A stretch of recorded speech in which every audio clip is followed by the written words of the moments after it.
We're on, buddy. So I have here with me MMA rising star Anthony Romero with a perfect professional record. How you doing, buddy? How's everything with you? I'm doing great. Busy and but I'm enjoying it. I'd rather be busy than not busy at all. So I'm very happy. Man, that is very true. It's more important to be busy, especially you stay out of trouble, man, that way. Exactly. Yeah. Yeah, man. Man, like I said, like I was saying, yeah, it's been a while since you and I have been in contact. A lot of things have been happening with you, brother. Obviously, what happened in the Contender Series, great performance. I saw your fight. He was well, like everybody else in the world says, man, like what the fuck happened with Dana White in that decision? Jesus Christ. It is what it is. He's the boss, so it's hard to tell him what not to do. And I'm sure he's looking for specific things, and that wasn't, I guess, the best night for a performance. So, like I said, it is what it is, and we move on. So. Man, I love your attitude though, because you could be very bitter about it. I've seen athletes being better, very bitter about this type of decisions. Because with Dana White, you never know, bro. Like, I really respect him as a businessman. Well, I respect him in general, but as a businessman, I think he's phenomenal. But as a person, I think he's quite difficult to deal with. Did you have any chance to interact with him? Not really. Just after the fight, he told me it was a good fight or a good job, kid, or something like that. There was a lot of things going on in my head at that Yeah. time, but it was something along those lines. And yeah, I was happy, and obviously it wasn't what he wanted. So, like I said, we keep moving forward and trying to get better, and hopefully I get another chance to prove why I belong in the UFC. So. Man, yeah, well, yes, of course. It sucks that you have to prove again. I think you have already proven, at least to the world, that you do belong in the UFC. Not only with your professional record, but your amateur record also is very, very impressive. You have only one loss there, right? It was like 9-1. Yes, yeah, it was my second amateur fight that I lost. Yeah. Man, that's a very, very, very impressive record. We're talking about that you've been having a winning 16 winning streak. I think so. Dodge keeps track of that. So, but yeah, something like that. Yeah. You gotta call Joey, ask him about that. Exactly. Yeah. Man, yeah, like so, like I was saying, it's just I think you have proven that to the world, man. I hope you get another call soon for that. But right now, what's in store for you? What are the next plans? Right now I'm just kind of training and seeing what's next. There's been opportunities with different promotions, but nothing really came together. There's some promotions asking for me, but they wouldn't give me that release if I had the opportunity with the UFC. So it was kind of it didn't really benefit me in the long run. And then other promotion are calling, but not giving the right financial part of the deal. So we're just kind of sitting around and waiting. I'm in no rush. I got two fights in this year, and I'm just getting better. I'm not even at my prime yet, and I feel really good where I'm at. And like I said, I'm in no rush. So. Man, I have to admire your mental game. Going back to what happened in Vegas, man, like that could easily demotivate someone, unmotivate someone. Uh, very messed up his mental game. His like how you stay focused. What happened there? Because the reason why I ask is just you won your fight, and it's not that you won by close decision. You dominated that fight, and nobody can argue with that. And then all of a sudden, like, yeah, you won the fight, everybody's happy, and then Dana was like, nah, man, like, still, like, you won, but no, it's kind of like you have it, and then they take it away, take it. It just it reminded me one time when I was applying for this big position in Central America. I thought it was in Microsoft actually, and I went through the whole interviews, which is a long process. I passed them all. They give you like a pre-contract. That was kind of funny because they kind of like give you a little taste of what you can have if you were to be employed in Microsoft. Yeah. And then they called me like, yeah, you're hired. And then I was like, wow, I was so happy and everything. And a week after, "Oh, I'm sorry, we're not going to proceed with your hire." I was like, Oh what? no. So, yeah, Jeez. man, it like that almost broke me at that time, to be honest, because I was so invested into that. I'm assuming similar thing happened in this case, right? Yeah, at the time, it's I'll be honest, it hurt because it wasn't what I expected. I just felt because I won my fight and I felt like I had a good performance that I would have that opportunity. But I know my coaches were saying, "Oh, you got it, and you did really well," and blah blah blah. But inside, I always felt weird about it because I know there's always an opportunity for Dana White to not give someone a contract, and I just never wanted to guarantee that I had something before I actually had it. So I that's kind of why my mentality is pretty good right now because I never. My parents always say don't count your chickens before they hatch because you Yeah. might look at your chicken and there's no chicken in the egg, just the yolk. So uh, that's kind of my mentality with it. Well, that's good, man. Just wait in there. Something's gonna happen soon. But with that said, your main focus is to be in the UFC right now. Like, there's no other organization that interests you that might get your attention that you might consider. Um, my my way of thinking right now is the UFC is the best of the best. They have the best fighters, the best divisions, the best exposure to the public. I feel like the UFC is the number one organization right now. Mhm. Others are growing and all that, but I feel like there's opportunity in other organizations if things don't work out or maybe later on, but I feel like the UFC is always something that I said I wanted to be a part of. And I feel like it wouldn't be right unless I got there and I had a great career in the UFC. So I feel like if I sell myself, I don't know if that's the right way of saying it, but if I sell myself short and go somewhere else just because the UFC doesn't want to take me right now, then I feel kind of like I didn't do what I was set out to, what I said I wanted to do. So right now, the UFC is the number one organization for me, and I'll never say that things won't change because who knows the way things are going. I know Bellator is doing good things and won championship as well. Yeah. So we'll see when we get there. But right now, my main goal is to get into the UFC. All right, bro. I hope you get it, but definitely you will. I'm a big fan of one championship. Big, big, big fan. They have also some killers Yeah.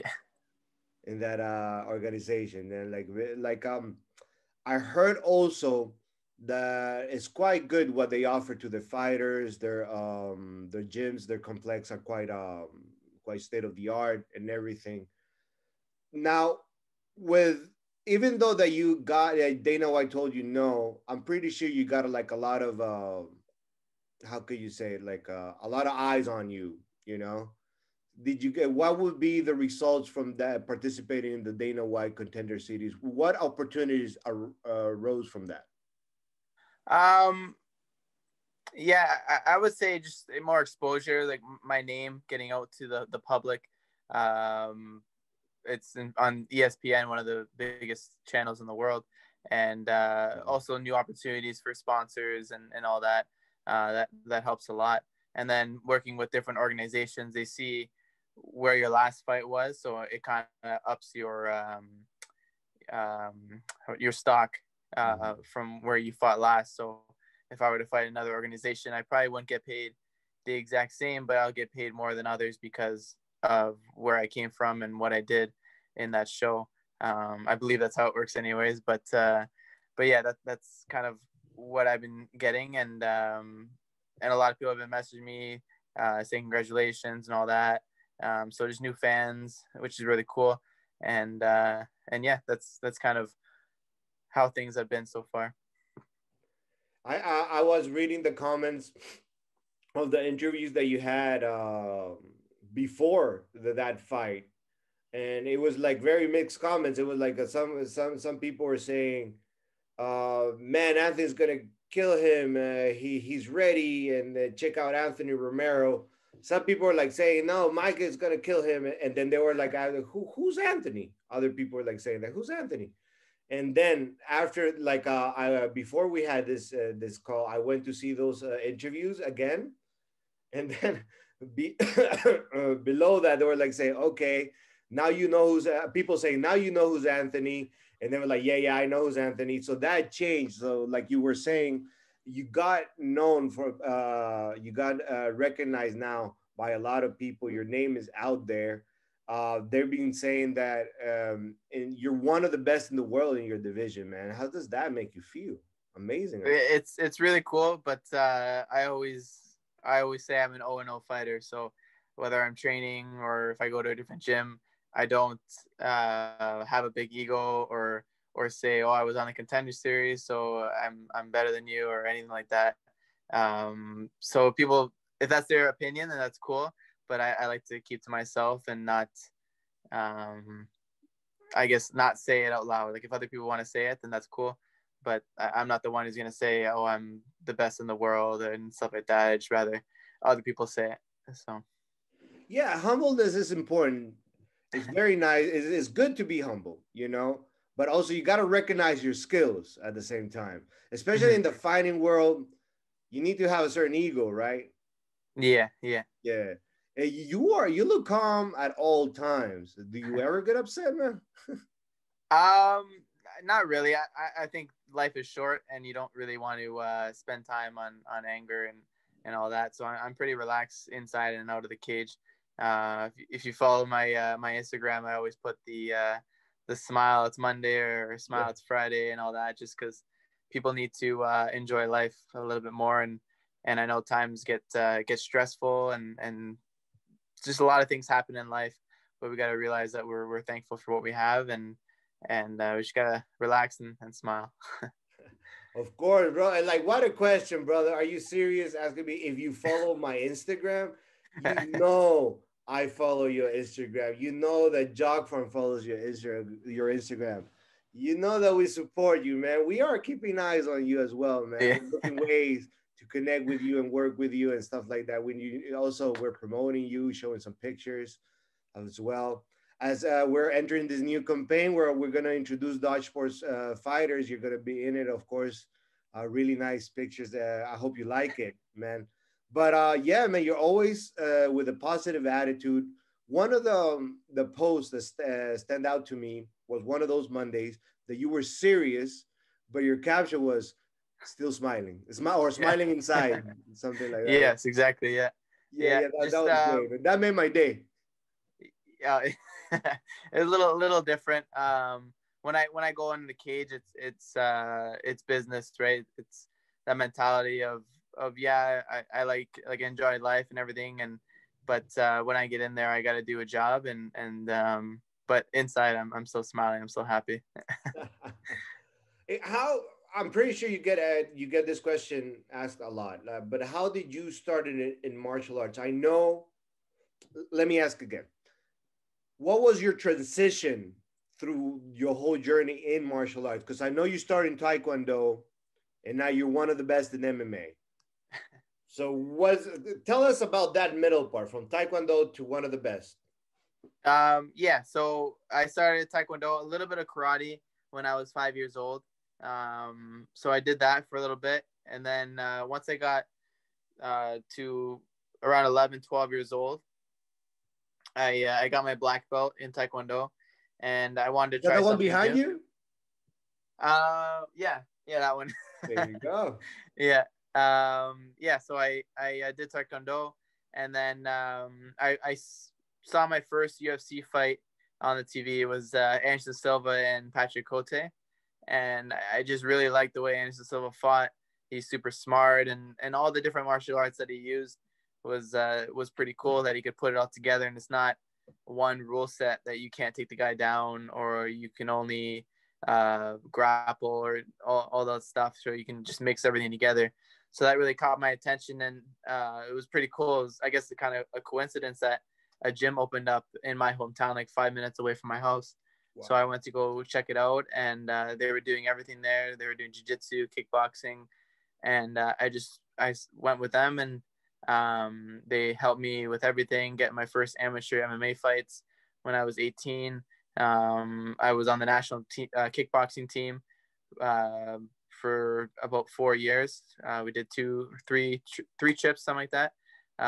Italy and Brazil, and yeah, won national championships and all that, and kickboxing. And then, like I said, finally when I turned 18, which is the legal age for MMA, I competed and I had 10 amateur fights, and then finally came the time where I wanted to turn professional, and yeah, and 8 fights later.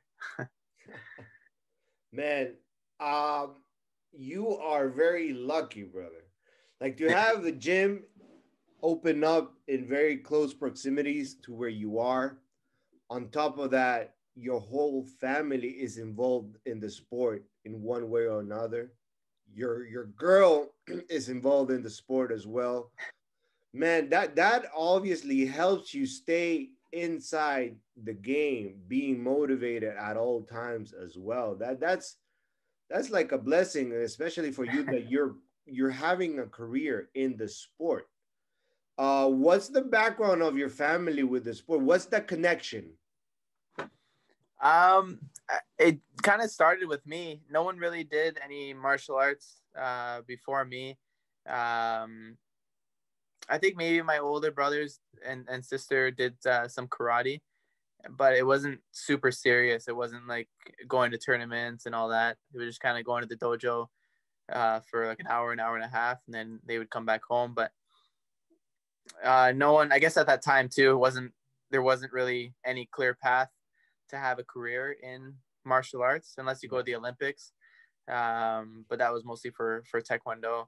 So I, I guess it kind of started with me, and then my brother Simon kind of tagged along and did jiu-jitsu, and now he's in boxing.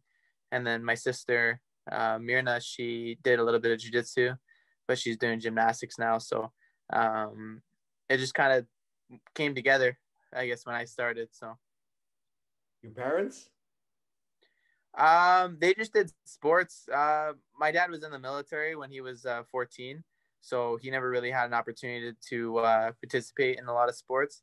And then my mother, she did gymnastics and soccer, but martial arts wasn't really a big thing. So But now your mom writes.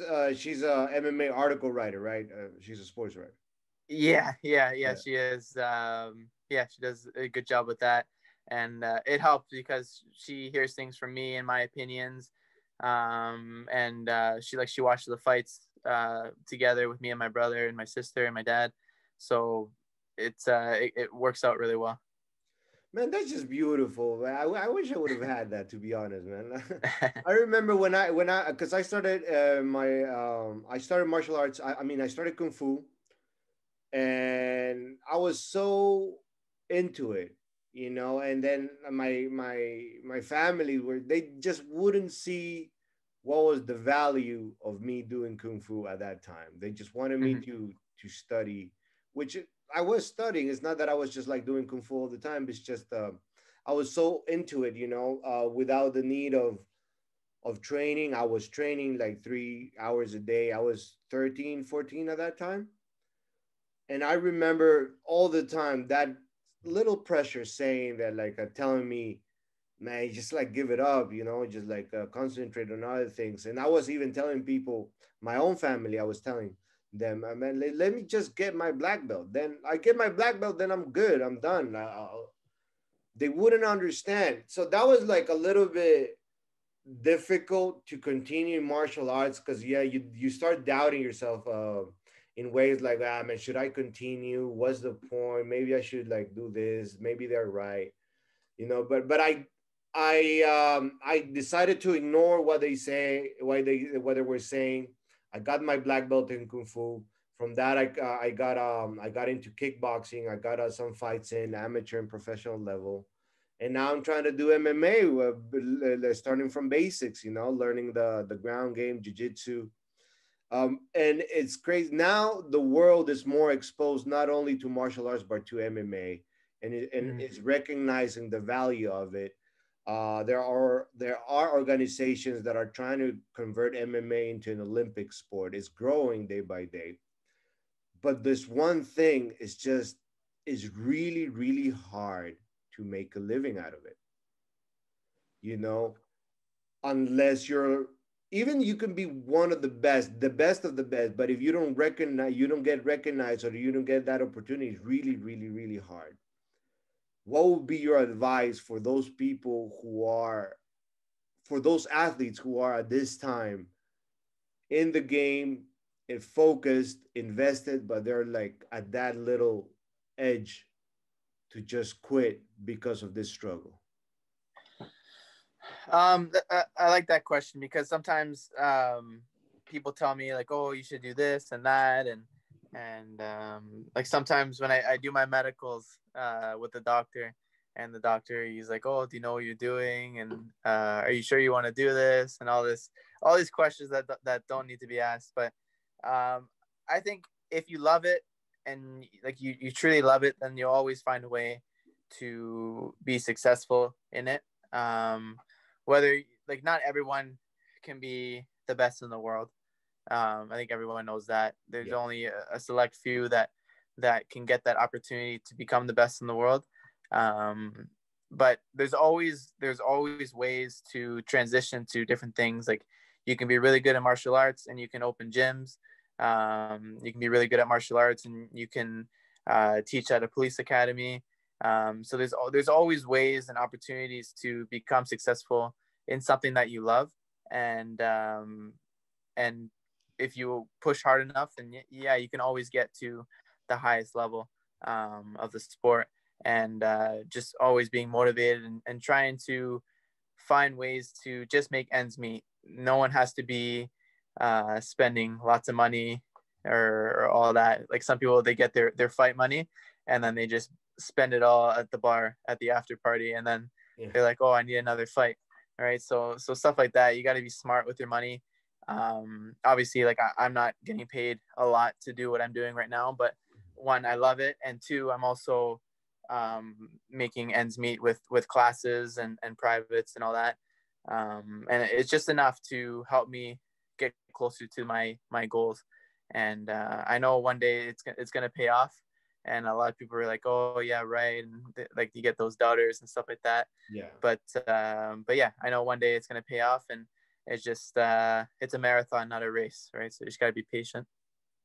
That's a good way. Yeah, it's a marathon, not a race. I like that. That's good, man. Like, but doubters, yeah, you're always gonna have doubters. But doubters are always gonna be around, man. It's insane. It's just like one of those flies, that would just never go away. Yeah. You just got to learn how to deal with those doubters, man. Not let them get to you, and just stay focused on your goals, on your and what you want to achieve. It's not, like I said, it's not easy, and like you said, not anyone in the world can be the best of the best.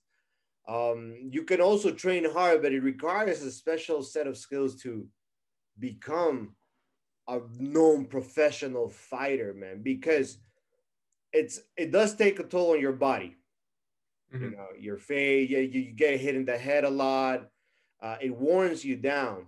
So the athletes that don't have the knowledge on how to recover, or have too high of an ego to admit that they're injured. Exhibit A, I was one of them, and now I regret it. They can really get hurt if you don't recover properly, if you don't rest the amount of time that is required. um, how do you go about and having all that knowledge, from a wellness perspective in this sport? I kind of go off of the way my body feels. Just because some program or some workouts and sessions work for someone doesn't mean it works for everybody. Some people can do 2 or 3 sessions a day for like 4 days, 5 days, and then some people can only do less than that, and it's just very, very different. So it's just over time, just testing things. Like right now, I've been adding in weight training, whereas before I never really added that. So it's just something that I'm throwing in there, and boxing sessions and all that. Whereas before I would just do my MMA, and then I would go for a run or something, just something small. So now I'm just kind of pushing my limits, and I'm going to experiment to see how I feel, how my body reacts. And if I feel sore or injured, then I'm not going to go do sparring or anything like that. But the main focus is to make sure I make my main MMA practices, because that's what I do, MMA, not weightlifting, right? So eventually, if it doesn't work, then I would pull things out and just kind of mix and match, just like a scientist does, and puts things together for that perfect formula.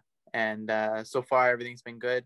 I have smart coaches with me as well, so they understand if I'm sore or something like that. They're not coaches who are going to be like, "Oh, you're just trying to be a chicken or try to tease me," or stuff like that. They understand, and they understand that I need to be ready for my sessions. And if I'm not feeling good, it doesn't make sense to make myself worse for me to go just downhill, right? So yeah, just having good people surrounding me helps me with that as well.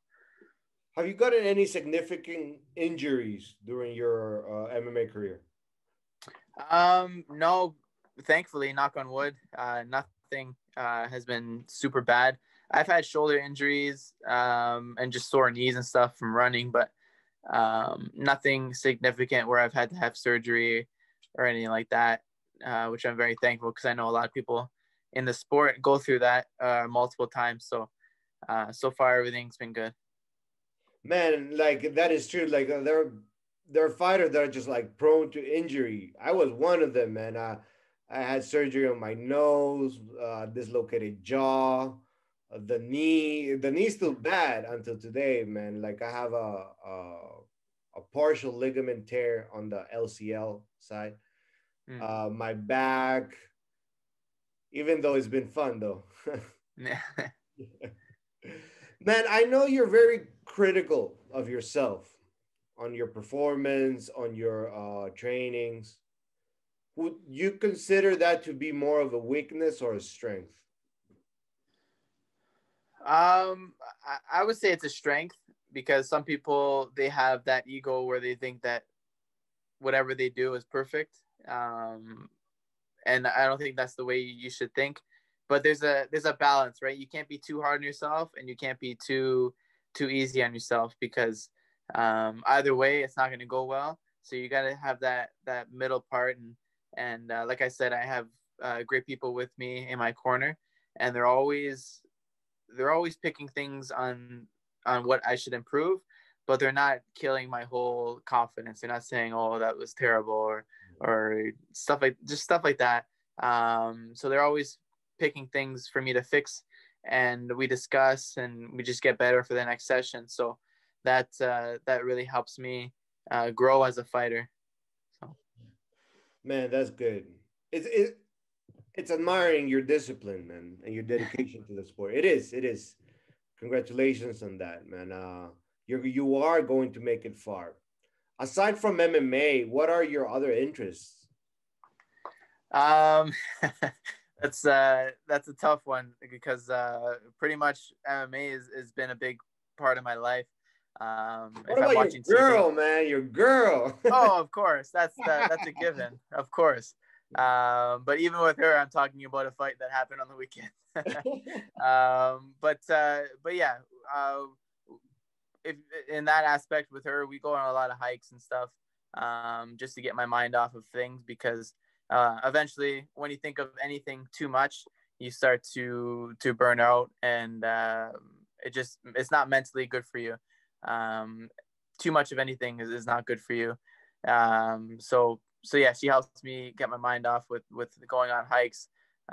We drove, I think it was like 2 weeks ago, we drove like 6 hours to go on a hike, and that was really nice. No phones, no nothing, and that was fun. And yeah, I really like to watch sports as well. I used to watch soccer a lot, but it's just so hard to keep up with everything going on. There's new players on teams and all that. Like, I was a big fan of Barcelona and Real Madrid, and then now everything's kind of changing. So I have a hard time keeping up with that. And then other than that, just like a family time. I really appreciate that. Just thankful for everything that I have. So Soccer, man, that's interesting. Like, because you're half Salvadorian. yes, yeah. What do you think about the Salvadorian El Salvador soccer team? I haven't Be heard too honest. much.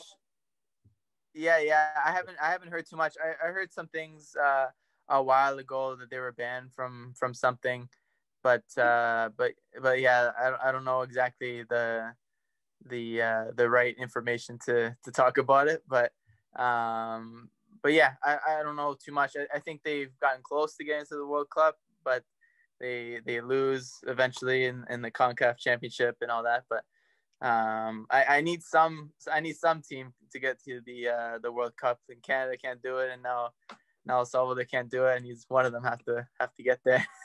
True, man. Yeah, because I'm half Honduran, so I'm Salvador and Honduras are just Oh yeah, yeah. next to each other. So it's quite a classic game when they both play against each other, and plus because of history, they have this animosity towards each other, Salvador and Honduras. I remember when I was living in Honduras before I left, I watched a soccer match against El Salvador in San Salvador in the capital area. Uh, and I remember the beginning of the soccer match where they sing the national anthem. Yeah. First, they started singing the Honduran national anthem, and you couldn't hear properly the music, the melody. People were booing and everything. And then on TV it was like, yeah, they're having technical difficulties and this and that. And then boom, the turn came for El Salvador to sing their national anthem. That was clear as day, man. It was Oh no. so nice with amplifiers. Everybody was cheering, but we won that game 5-1. That was quite fun. Oh, nice. But yeah, man. But what's your connection to El Salvador? Your father, right? Yes, yeah. My father is from El Salvador. Um, yeah, that's pretty much it. I've been there a few times with him, and it's totally different over there. Same as Honduras, I've been there as well, and just a different lifestyle that they have there. Very hardworking people, and they work hard for what they have, and very loving people. Yeah, they're very nice people. Very, very. I don't want to. Well, yeah, they're very social, but very welcoming. Hmm. El Salvador and Honduras, they're very, very nice people. I love them. Every time I'm around there, even the people that meet the first time, they're always welcome, inviting me to their homes, inviting me for lunch or dinner and stuff like that. I love it over there. Unfortunately, the situation there is very difficult, with the gangs, the Hmm. violence, and the narcos and all that.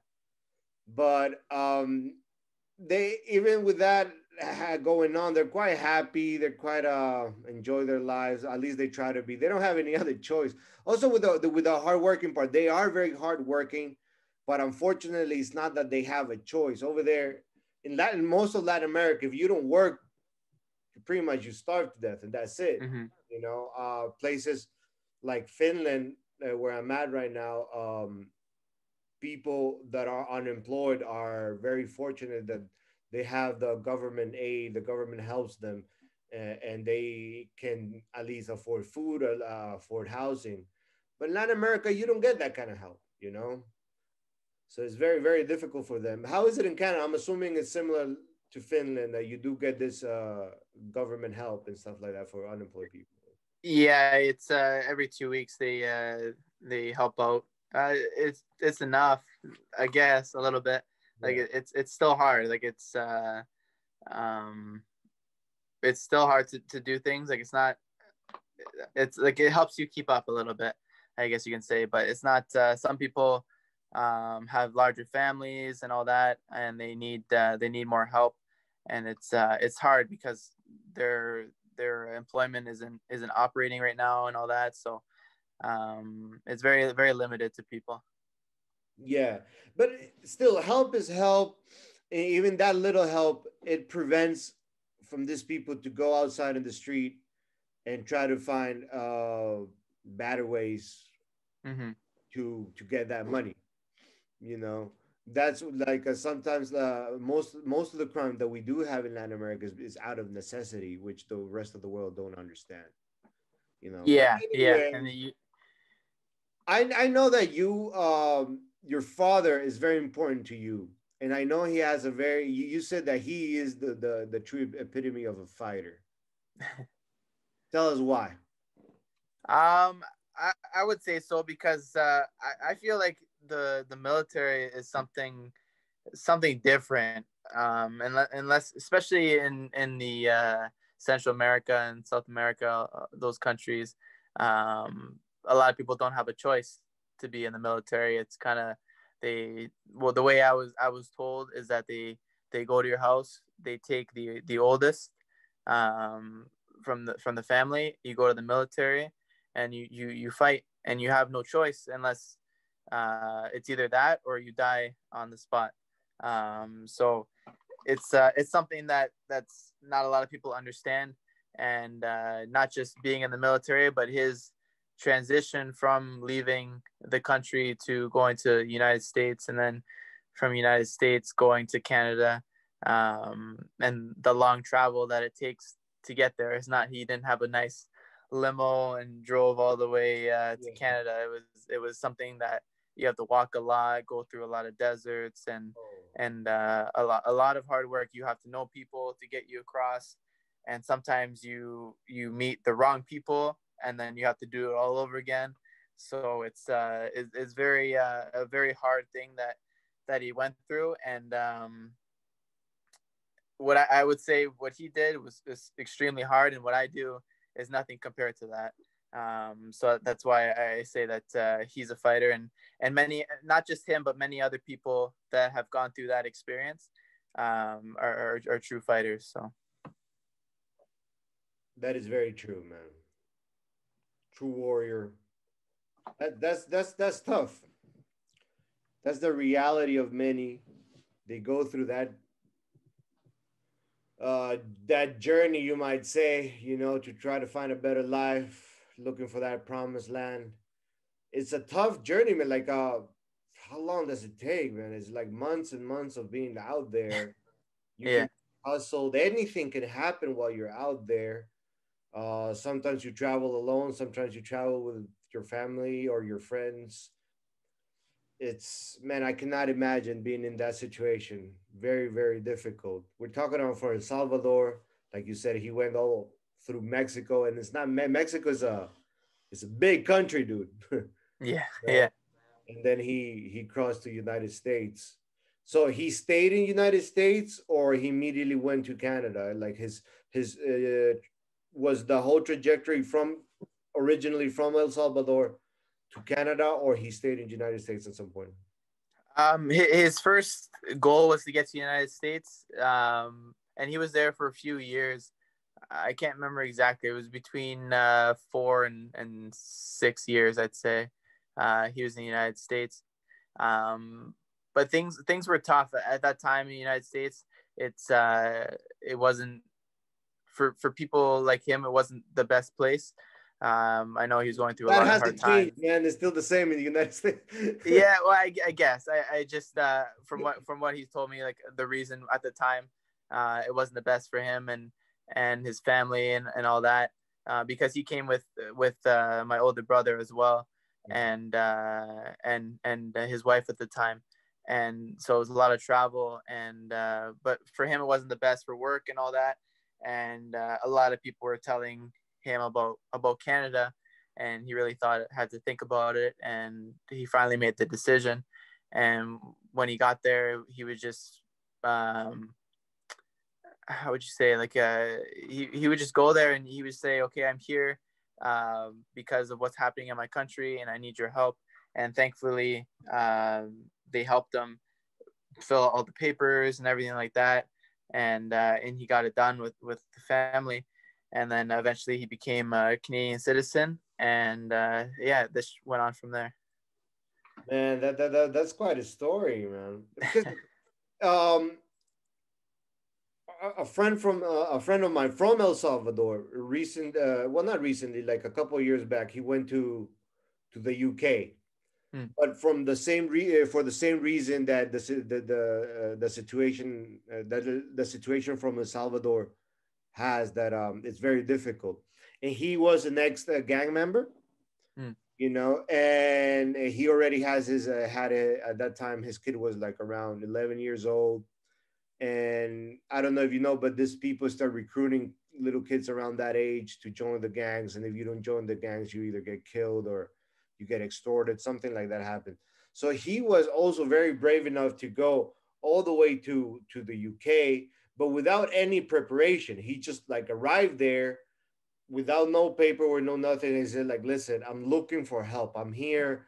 I cannot live in my country because of this and this and this and that, and help me out."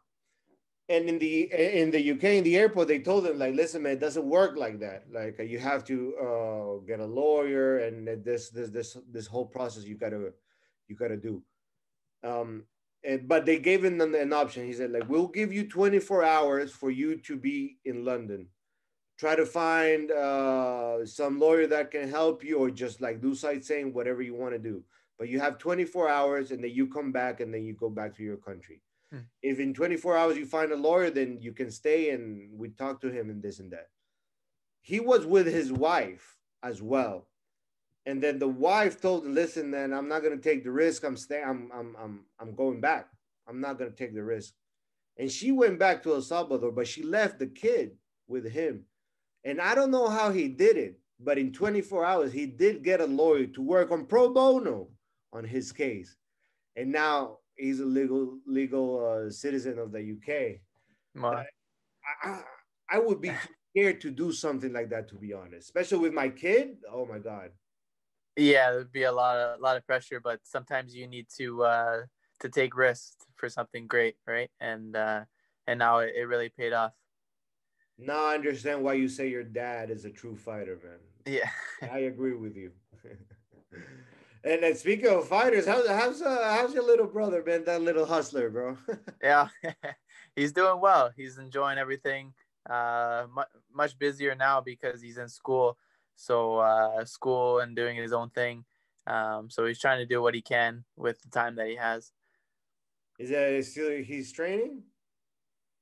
Training too. Yeah, so that's even more. So boxing, school, and his video. So Man, his podcast is insane. That's another thing I have to admire, man. Like, you come from a family of warriors, brother. Like yourself, your father, your brother. The grind that he has, the consistency for the age that he has, is insane, man. Like, respects to Simon. Every time I chat with him, it's always a pleasure. He's extremely charismatic, bro. Like, that means a lot. I know he works very hard for what he's been doing so far, and yeah, he's very smart kid. So I know he's gonna do great things with it. I hope he's enjoying that website. Oh, he loves it. He was telling me the other day about it and about like on Spotify, how you guys helped him get his podcast on there and everything. So that really goes a long way, and he really appreciates it. Yeah, man. Like, I'm glad to help.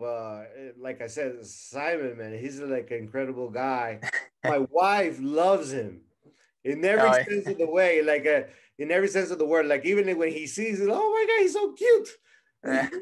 Like, Especially with the curly hair now. You see yeah, that? man. Like, I remember the first video call we had. It was me and my wife with him when we were starting to doing this project about the website.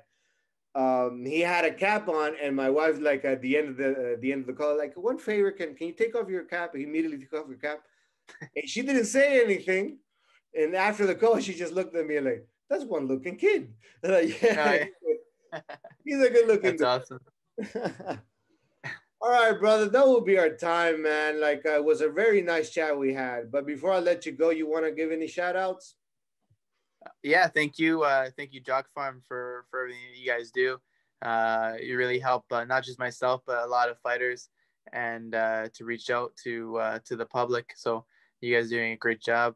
my manager, Matt Dodge. Thank you for all your help, and yeah, just everyone watching, and my family, and yeah, it was a nice talk. It was great talking to you. Yeah, man. Finally happened. Let's make the second call not that difficult.